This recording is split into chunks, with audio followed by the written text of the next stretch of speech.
in your little space and spending hours and hours typing and revising. I do a lot of that, and frankly, I enjoy that. But what I also love about writing is that it's very portable, so I can travel around and work. And our family travels quite a bit. I travel about 100 days a year doing concerts and doing spoken word events and lectures like this, and then going on book tours. But we also travel as a family. My wife wants to travel a lot because she's bilingual. My wife speaks fluent Spanish.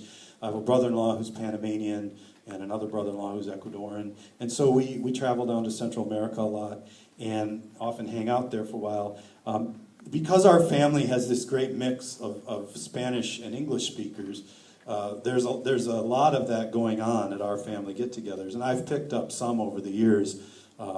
I can do okay, although the last time we were in rural Panama, I went into a convenience store and asked the guy for some ice, and he brought me a bunch of Oreos. So I got to work on my accent a little bit, apparently. But I learned very early on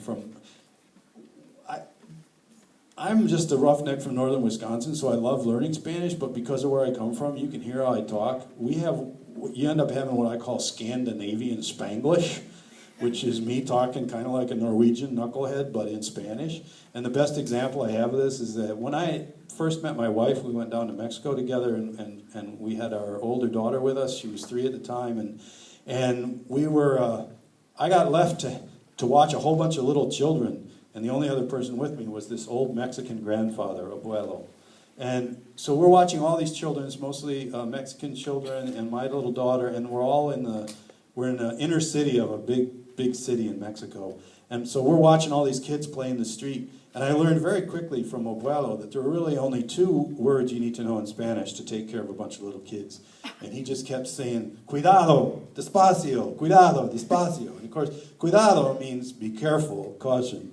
And despacio, very loosely translated, means for the love of God, take it down a notch. And so as a parent, you really only need cuidado and despacio.